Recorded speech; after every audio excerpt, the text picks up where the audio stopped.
3. The independence of solitude. Virtues are, in the popular estimate, rather the exception than the rule.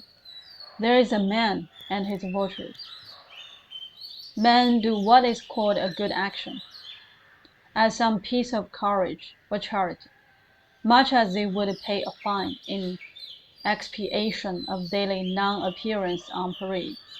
Their works are done as an apology or extenuation of their living in the world, as invalids and the insane pay a high board. Their virtues are penances. I do not wish to expiate, but to live. My life is for itself and not for a spectacle.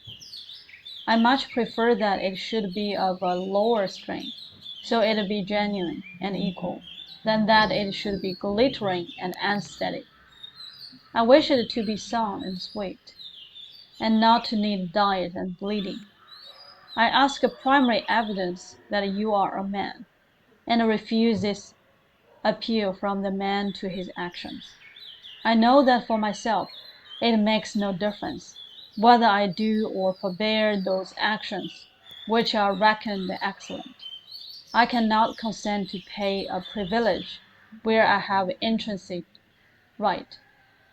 Few and mean as my gifts may be, I actually am and do not need for my own assurance or the assurance of my fellows any secondary testimony. What I must do is all that concerns me, not what the people think. This rule, equally arduous in actual and in intellectual life, may serve for the whole distinction between greatness and meanness. It is harder because you will always find those who think they know what is your duty better than you know it.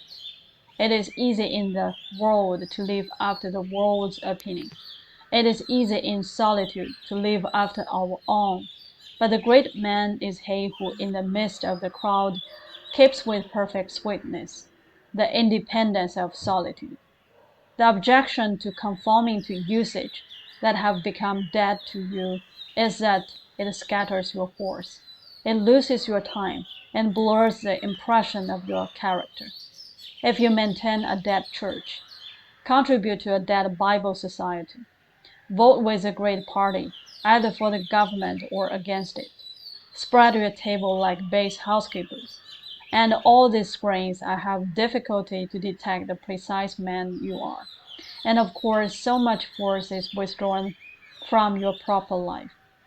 But do your work, and I shall know you. Do your work, and you shall reinforce yourself. A man must consider what a blind man's buff is a game of conformity. If I know your sect, I anticipate your argument. I hear a preacher announce for his text, and the topic, the expediency of one of the institutions of his church. Do I not know beforehand that not possibly can he say a new and spontaneous word? Do I not know that, with all this ostentation of examining the grounds of the institution, he will do no such thing? Do I not know that he is pledged to himself not to look but at one side, the permitted side, not as a man, but as a parish minister? He is a retained attorney, and these heirs of the bench are the emptiest affectation, while most men have bound their eyes with one or another handkerchief, and attached themselves to some one of these committees of opinion.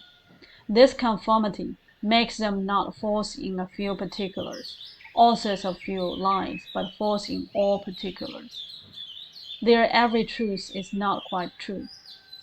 Their two is not the real two. Their four not the real four. So that every word they say chagrins us, and we know not where to begin to set them right. Meantime, nature is not slow to equip us in the prison, uniform of the party to which we adhere.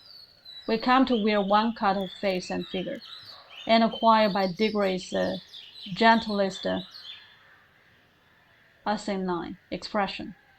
There is a mortifying experience in particular, which does not fail to wreck itself also in the general history.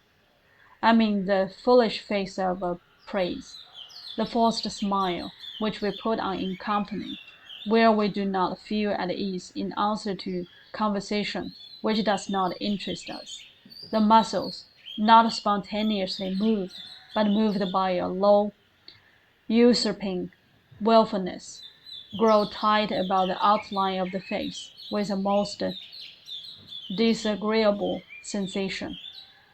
For nonconformity, the world whips you with its displeasure, and therefore a man must know how to estimate a sour face.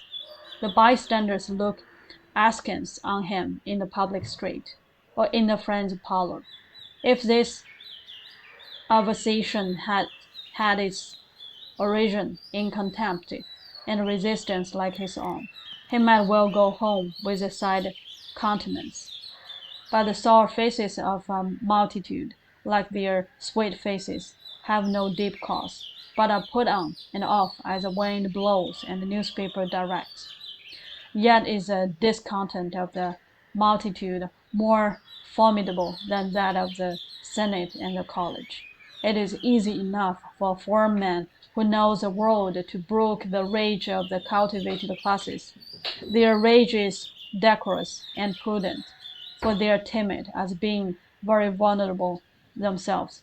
But when to their feminine rage the indignation of the people is added, when the ignorant and the poor are aroused, when the unintelligent brute force that lies at the bottom of the society is made to grow and more, it needs a habit of magnanimity and religion to treat it godlike as a trifle of no concern.